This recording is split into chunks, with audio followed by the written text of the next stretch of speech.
अस्सलाम वालेकुम, नमस्कार, सत श्री अकाल एंड गुड इवनिंग। मैं हूं आरज़ू काज़मी और हमारे साथ भारत से ब्रिगेडियर विनोद दत्ता साहब ने आज ज्वाइन किया। Thank you so much sir, क्या जा पाए, बहुत शुक्रिया। और आप कुछ कह रहे हैं सर? क्या आपकी जय आवाज। हिंद। मैं थैंक सभी जय हिंद कहना चाह रहा हूँ। Thank you so much sir.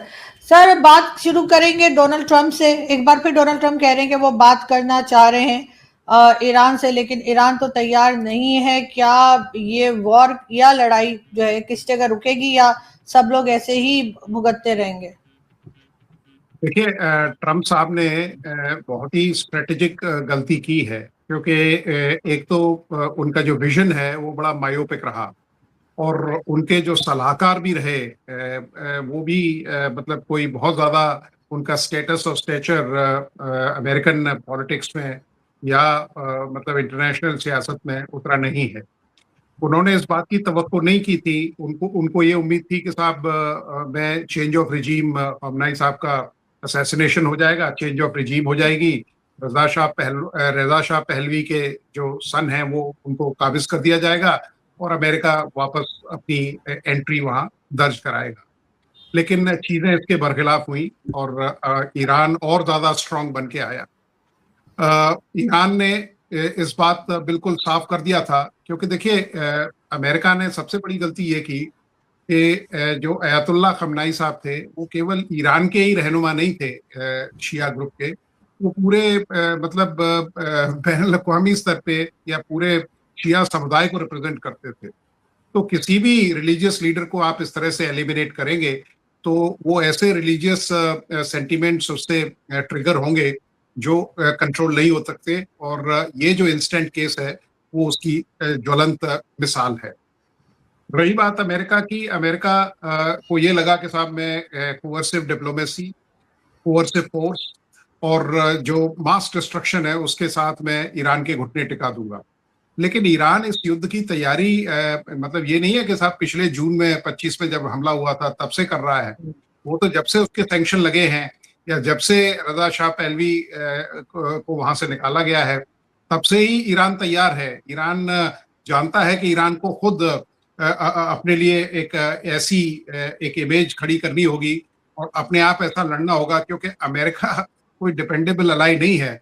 America ने जिस तरह से उस पर सैंक्शन लगाई हैं, अमेरिका ने जिस तरह से और उसके ऊपर जितनी भी यातनाएं दी हैं उन्हें, वो उसने ईरान को और ज्यादा मजबूत बनाया है, और आज उसी का उदाहरण हम देख रहे हैं।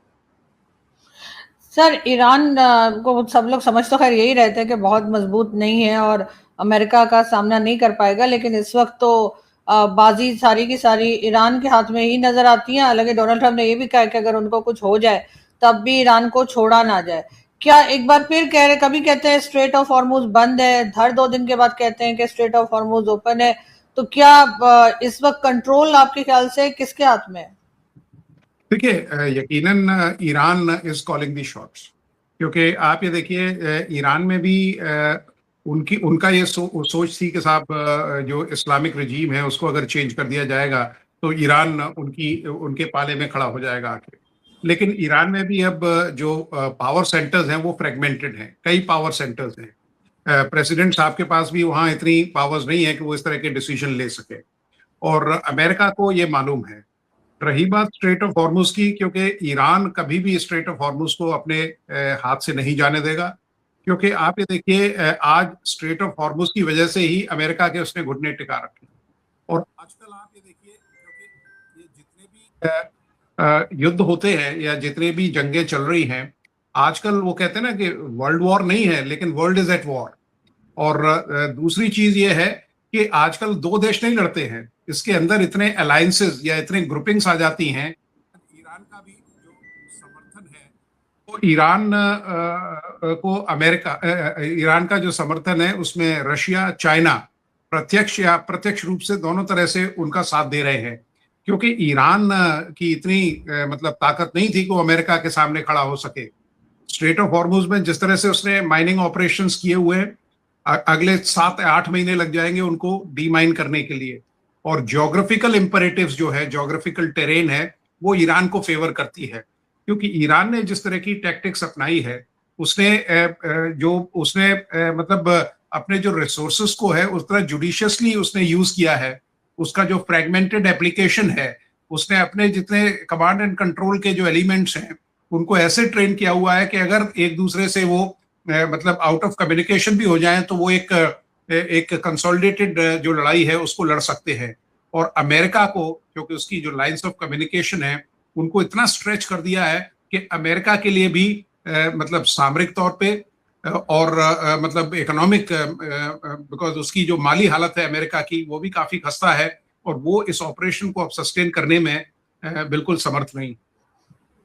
लेकिन सर अगर हम ईरान और अमेरिका को देखें और एक तरफ पीस टॉक करवाई गई, पाकिस्तान में भी हुई, फिर उसके बाद स्विट्जरलैंड में भी हुई, लेकिन पाकिस्तान खुद अपने आप पीस टॉक नहीं करवा पा रहा, ना अफगानिस्तान से और ना ही कश्मीर या पीओके जैसे आप लोग कहते हैं, हम आज़ाद कश्मीर कहते हैं। तो सर इधर जो प्रोटेस्ट चल रहे हैं, यहाँ पर जो अभी DGISPR साहब ने भी कहा हम बात नहीं करेंगे, तो आपस में तो बात कर रहे नहीं है, तो बाहर ईरान और अमेरिका की बात करते हैं। तो इस वक्त जो कुछ हो रहा है कश्मीर में, उसको आप किस तरह से देखते हाँ, बिल्कुल। देखिए, मैं तो ये यही कहना चाहूंगा कि अमेरिका ने पाकिस्तान का इंतखाब किया कि साहब वहाँ इस्लामाबाद टॉक्स हों, लेकिन मेरा अपना मानना है कि किसी ऐसे देश को इनको उसका इंतखाब करना चाहिए था जिसका स्टेटस और स्टेचर मतलब ऐसा हो, जो तीनों देश, जो तीन स्टेक होल्डर्स है इसमें, इजराइल, ईरान और अमेरिका, जो उसकी बात को समझे, ईरान भी उसकी बात पे तवज्जो दे। और मैं तो यही कहूंगा, करेंगे वो क्या रहनुमाई जो खुद कारवां लुटा के आ रहे हैं। अगर आप असीम मुनीर साहब को देखें, उनसे खुद ही आप ये देखिए खैबर पख्तूनख्वा में क्या हो रहा है, बलूचिस्तान में क्या चल रहा है, आप POJK में क्या चल रहा है। तो वहां खुद ही इतनी खाना जंगी हो रखी है पाकिस्तान में, तो वो क्या मतलब उस देश की मतलब मध्यस्थता करेंगे या वो बातचीत करेंगे। आप ये देखिए न तो कोई बातचीत कंक्लूसिव एंड तक पहुंची। मैं इस बात को तस्लीम करता हूं कि जब इस तरह की बातचीत होती है तो एक या दो राउंड्स में ये बातें नहीं होती है। वियतनाम का भी जब आप देखिए पीस टॉक्स चले तो करीब 4 साल लग गए उसमें। इस तरह से इंडिया चाइना के बीच में भी जब पीस टॉक्स चली तो करीब 22-23 मरतबा इस तरह की मीटिंग्स हुई। तो इसमें समय लगता है, लेकिन यहाँ जो है ये डिसजॉइंटेड टॉक्स जो होती हैं, बिकॉज जब कोई नेगोशिएटिंग टेबल तक ही नहीं आप उनको ला पा रहे हैं तो मुझे नहीं लगता कोई मध्यस्थता का कोई मीनिंग रह जाता है। क्योंकि देखिए पाकिस्तान खुद अपनी जितने इतने मसाइल हैं उनसे जूझ रहा है, तो मुझे नहीं लगता कि वो ईरान को एक इस तरह का कॉन्फिडेंस, क्योंकि सबसे बड़ी चीज जो होती है वो है कॉन्फिडेंस बिल्डिंग मेजर्स, जब आपके पास है ही नहीं। और अमेरिका ने इसका हर स्टेज पे वायलेशन किया है। जब आपकी बातचीत चल रही है अमेरिका से, मुझे कोई वजह नहीं नजर आती कि अमेरिका इस तरह के हमले ईरान के ऊपर करे, क्योंकि आप एक बड़े देश हैं, आप एक स्ट्रॉन्गर नेशन हैं, आप दुनिया की एक सुपर पावर के प्रेसिडेंट हैं, तो आपको तो कम से कम ऐसे विवेकपूर्ण स्टेटमेंट देने चाहिए। मतलब Trump is behaving like a child. I mean आज कुछ कहते हैं, दोपहर को कुछ कहते हैं, शाम की चाय के वक्त उनका जो बयान है वो बिल्कुल मुख्तलिफ हो जाता है। लेकिन सर ये बात भी पाकिस्तान में की गई, बल्कि अभी जो रिसेंटली DGISPR की प्रेस कॉन्फ्रेंस थी, उन्होंने कहा कि जी जो BLA है उसके 300 से ऊपर बोगस अकाउंट्स जो हैं वो सोशल मीडिया पे चलाए जा रहे हैं और वो भारत से चलाए जा रहे हैं। इस किस्म की बात भी उन्होंने की। साथ ही उन्होंने कहा कि जी हम तो 40,000 ऑपरेशंस कर चुके हैं अभी तक इस साल में, यानी अभी 6 मंथ्स ही गुजरे हैं, ऑलमोस्ट 6-7 मंथ्स, उसमें 40,000 ऑपरेशन अपने ही लोगों के ऊपर। तो क्या इनको आपको लगता है कि ये सक्सेसफुल नहीं हो पा रहे हैं, इनको डायलॉग की तरफ जाना चाहिए? और क्या 40,000 ऑपरेशन आपको लगता है कि कोई भी फौज जो है वो कर सकती है अपनी ही कंट्री में? मतलब 40,000 is a big number sir, मुझे तो समझ नहीं आ रहा क्या कर रहे हैं। तो बिल्कुल 40,000 बहुत बड़ा नंबर होता है, क्योंकि एक ऑपरेशन में काफी समय लगता है, काफी रिसोर्सेज लगते हैं, काफी कैजुअलिटीज होती हैं। रही बात PLA अकाउंट्स की, आप ये देखिए कि BLA अकाउंट, सॉरी, देखिए ये पाकिस्तान का मानना बिल्कुल गलत है। मैं इसकी बड़ी मजम्मत करता हूँ कि साहब भारत इस तरह की फंडिंग कोई कर रहा है या भारत इस तरह से मतलब अगर भारत को इस तरह की कोई चीज करनी थी तो भारत बहुत पहले ये सब कर चुका होता। लेकिन आप ये देखिए जो बलूच लोग हैं वो अमेरिका में भी है, वो इंग्लैंड में भी हैं, वो बर्तानिया में भी हैं, वो हर जगह हैं, जर्मनी में भी बैठे हैं, और वहां भी वो अच्छा कर रहे हैं और वहां से वो अपनी फंडिंग कर रहे हैं। दूसरा वो क्राउड फंडिंग भी वहां से जुटा रहे हैं। आप ये देखिए, पाकिस्तान ने तारीख से भी तो कुछ सीखना चाहिए। आप सन 71 का देखिए, आप जब ईस्ट पाकिस्तान में आप अपने ही लोगों पे जुल्म करते रहे, अपने ही खवातीनों पे आप उनकी इज्जत से खेलते रहे, वहां आपके जितने जहनी लोग थे उनको आप उनका कत्ल करते रहे, वहां के जितने भी जो सरमाया था उसको आप वेस्ट पाकिस्तान में यूज करते रहे। और जब वहां पलायन शुरू हुआ, जब वहां के लोग इतने मतलब तंग आ गए, तब भी आपने कुछ नहीं सीखा और ईस्ट पाकिस्तान के दो टुकड़े हो गए या पाकिस्तान तकसीम हो गया। वही चीज आप पीओजेके में कर रहे हैं, वही चीज आप बलूचिस्तान में कर रहे हैं। 44% है आपका लैंड मास, वहां इतने मतलब रिसोर्सेज हैं। अगर आप चाइना को दे सकते हैं प्लेटर पे कि साहब इनको आप एक्सप्लॉइट करिए, आप किसी और देश के साथ, मैं तो कहता हूं भारत के साथ आप अच्छे ताल्लुकात रखिए। भारत और बांग्लादेश के बड़े अच्छे संबंध थे। आप देखिए शेख हसीना के समय में बांग्लादेश की ग्रोथ एक समय में भारत से ज्यादा अच्छी थी। तो ये बताता है कि किस तरह से हमसाया जो मुल्क हैं उनको अब ऐसा नहीं है कि साहब पाकिस्तान से भारत भी काफी कुछ ले सकता है, भारत काफी कुछ तिजारत कर सकता है। आपके यहाँ और भी कई इस तरह की सॉफ्ट पावर्स हैं या सॉफ्ट पावर को इस्तेमाल कर सकता है, लेकिन हमारे यहाँ तो बस वही है अहम और वहम। एक तो पाकिस्तान ये मानने को तैयार नहीं है कि भाई चलो ठीक है, इंडिया इज रीजनल पावर, तो हम उनके साथ कंधे से कंधा मिला के बात करें।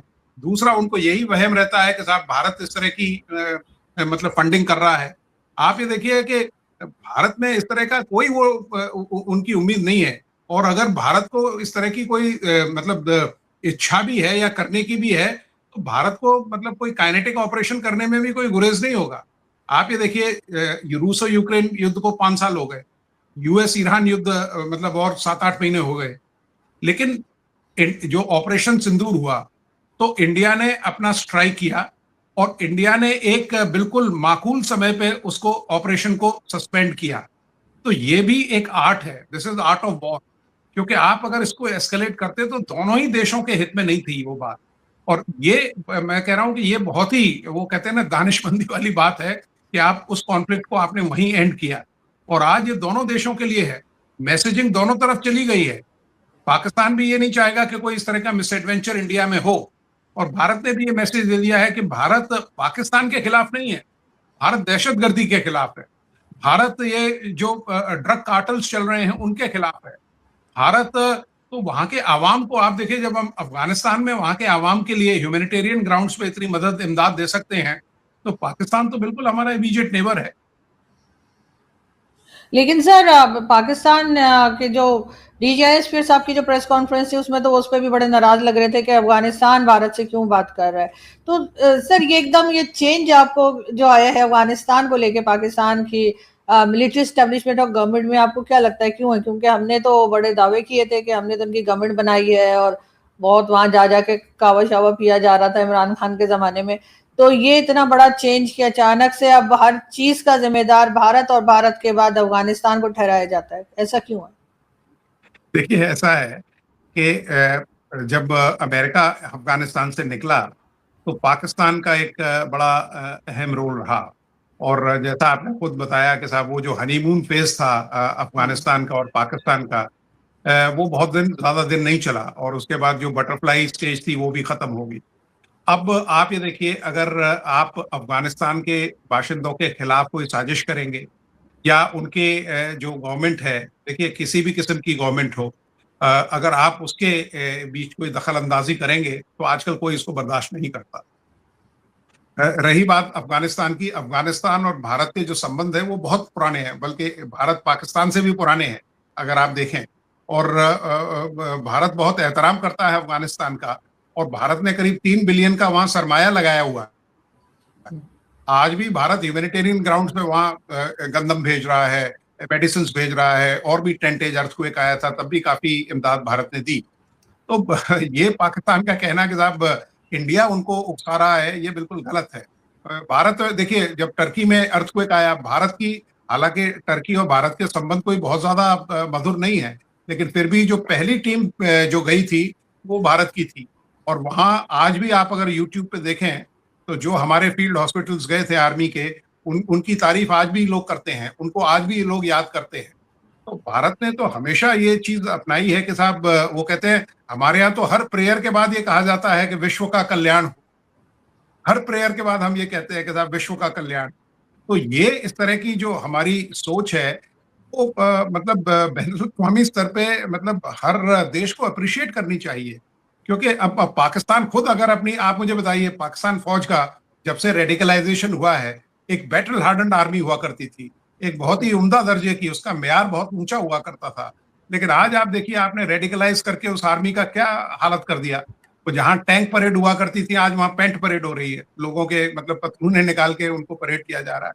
आज पाकिस्तान आर्मी आप मुझे बताइए चंद जो कबायली है या चंद जो तालिबान का जो काडर है वो पाकिस्तानी फौज को पोस्ट छोड़ने पे वो कर देता है। क्वेटा में आप देखिए कोर हेडक्वार्टर है आपका वहाँ और वहाँ भी बिल्कुल उनके नाक के नीचे जो बीएलए के जो काडर है वो आके अटैक करता है और मतलब वहाँ डिस्ट्रक्शन करता है। एक ट्रेन को पूरी को हाईजैक कर लिया जाता है जिसमें पाकिस्तान की फौज ट्रेवल कर रही होती है। तो ये बताता है कि किस तरह से पाकिस्तान आर्मी की जो पकड़ है वो देश के ऊपर कम होती गई है दिन पे।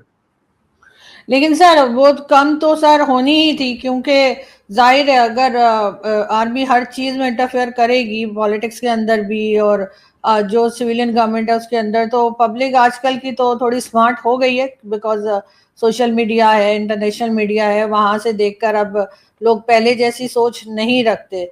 लेकिन सर अगर अफगानिस्तान को ही हम लें तो अफगानिस्तान के ऊपर जिस तरह से अटैक चल रहे हैं और टीटीपी के अटैक यहाँ पर हैं, पाकिस्तान के रिलेशंस खराब होते चले जा रहे हैं, उन्होंने बॉर्डर भी अफगानिस्तान ने बंद कर दिया है पाकिस्तान की साइड पे, तो इसका जिम्मेदार कौन है? क्या अफगान गवर्नमेंट जो टीटीपी को रोक नहीं पा रही या पाकिस्तान गवर्नमेंट? सर मैं आपसे ये पूछना चाह रही थी कि अफगानिस्तान की तरफ से टीटीपी के अटैक्स जो हैं वो नॉन स्टॉप चल रहे हैं। पाकिस्तान गवर्नमेंट कहती है कि जी अफगान गवर्नमेंट जो है वो कंट्रोल करे, अफगान गवर्नमेंट कंट्रोल नहीं कर रही है, उस पाकिस्तान के रिलेशंस जो है अफगानिस्तान से खराब होते जा रहे हैं। आपके ख्याल से क्या अफगान गवर्नमेंट रिस्पॉन्सिबल है टीटीपी को कंट्रोल करने के लिए, या पाकिस्तान के अपने अंदर कोई ऐसी पॉलिसीज को लेके गलत हो रहा है जिसकी वजह से अटैक नहीं रुक रहे? देखिए पाकिस्तान की जो अपनी पॉलिसीज हैं वो इसके लिए जिम्मेदार हैं। अफगानिस्तान की जो गवर्नमेंट है वो मतलब बिल्कुल इनको कोई इस तरह का ना तो असला दे रही है ना इस तरह का कोई इनको प्रोत्साहन दे रही है। लेकिन जिस तरह के तालिबान के जो अटैक्स हो रहे हैं पाकिस्तान पे, क्योंकि पाकिस्तान खुद इंस्टिगेट कर रहा है इन लोगों को। पाकिस्तान ने खुद इस तरह के कई हवाई हमले किए हैं जहां उनकी आवाम को नुकसान पहुंचा है, वहां उनके बच्चों को, खवातीनों को नुकसान पहुंचा है। तो पाकिस्तान को चाहिए कि वो थोड़ा सा जो एहतियात है वो उसका इस्तेमाल करे, क्योंकि पाकिस्तान देखिए तालिबान एक ऐसी एंटिटी है जिसका कोई बहुत ज्यादा कंट्रोल है नहीं और they have got nothing much to lose. तो पाकिस्तान एक कंपैरेटिवली डेवलप्ड कंट्री है अफगानिस्तान और पाकिस्तान के दरमियान। तो पाकिस्तान को चाहिए कि वहां के जो हुक्मरान हैं उनसे बात करे और एक इस तरह के कॉन्फिडेंस बिल्डिंग मेजर्स होने चाहिए जिससे उनको लगे कि हाँ हुकूमत पाकिस्तान इसमें लिप्त नहीं है या वो ये चाहती है कि अफगानिस्तान भी आगे। लेकिन जब तक इस तरह का मैसेजिंग अफगानिस्तान को नहीं जाएगा मुझे नहीं लगता कि अफगानिस्तान मानने वाला है। और जिस तरह का अफगान कैरेक्टर है, आप देखिए अफगानिस्तान में जो नेशनल कैरेक्टर वो ये है कि वो यारों के यार हैं अगर और गद्दारों के साथ वो बड़ी बेदर्दी से पेश आते हैं। तो उनको चाहिए कि इस जो एथनिक जो उनका जो कैरेक्टर है उसको एनकैश करे और वहाँ कोई इस तरह के जो स्कीम्स हैं या इस तरह के जो डेवलपमेंट प्रोग्राम्स हैं उनमें वो जाके बढ़ चढ़ के हिस्सा ले। क्योंकि अगर पाकिस्तान इसी तरह से मजीद अटैक करता रहा तो पाकिस्तान के लिए मतलब बहुत ही मुश्किल हो जाएगा। क्योंकि आप ये देखिए 360 डिग्री पाकिस्तान को एड्रेस किया हुआ है। उधर बलूचिस्तान से, इधर खैबर पख्तूनख्वा, सिंध में भी इस तरह की वारदातें हो रही हैं। भारत के खिलाफ भी उसके जो अभी देखिए आप पीओजेके में किस तरह से उसने और एडिशनल फोर्सेस को डिप्लॉय किया हुआ है। तो ये स्टेट एक्सचेकर पे भी भारी पड़ता है और जो आपके रिसोर्सेज हैं जो उनको भी डेन्यूट करता है। लेकिन सर ये तो अफगानिस्तान को कह रहे हैं कि जो टेररिज्म पाकिस्तान में होती है तो उसमें 10 में से 8 लोग जो है वो अफगान सिटीजन हैं, उसका क्या करेंगे फिर ये? नहीं वो तो ऑब्वियसली अगर वो जो अफगानिस्तान की लैंड से ऑपरेट हो रहे हैं तो वही क्या वो जो जो आपका हिंटरलैंड है वहीं से तो रिक्रूटमेंट होगा, वहीं से तो काडर रिक्रूटमेंट होगा। तो वहां से ये कह देना कि साहब वो अफगानिस्तान की तरफ से ये स्पॉन्सर्ड है, ये बिल्कुल सही नहीं होगा। लेकिन हाँ, आप ये देखिए अफगानिस्तान के पास न तो कोई फजाइया है, न कोई उसके पास नेवी है, उसकी जो आर्मी है वो भी बड़ी रूडिमेंट्री है। 2 लाख की उसकी आर्मी थी जब तालिबान ने टेक ओवर किया था। वो भी अब बिल्कुल प्रोफेशनलिज्म से दूर होती जा रही है। तो पाकिस्तान के आगे तो अफगानिस्तान कोई ऐसी बड़ी फोर्स है नहीं। लेकिन ये यस, वो कहते हैं ना जुनून, जज्बा और जो मोराल होता है वो बड़ी चीज होती है। आपके पास F-16 हो, आपके पास और कई इस तरह की जो दान में दी गई हुई चीजें हों, वो काम नहीं करेंगी। जब लोग, आप ये देखिए आज POJK के लोग जब खड़े हुए हैं, तो वो किस तरह से अगर वो भारत की तरफ मार्च करना शुरू करते हैं, आप कितनी भी फौज लगा लीजिए, आप नहीं रोक पाएंगे उन्हें। तो जो कहते हैं ना कि जो आवाम का सैलाब है, उसको कोई बांध, कोई बाउंड्री, कोई इंटरनेशनल बॉर्डर, कोई LOC उसको रोक नहीं सकती। बिल्कुल सर, आई विश के पब्लिक में इतनी पावर हो कि वो सही को सही और गलत को गलत कहने की हिम्मत रखें। Thank you so much sir कि आपने आज ज्वाइन किया। बहुत शुक्रिया। Thank you sir.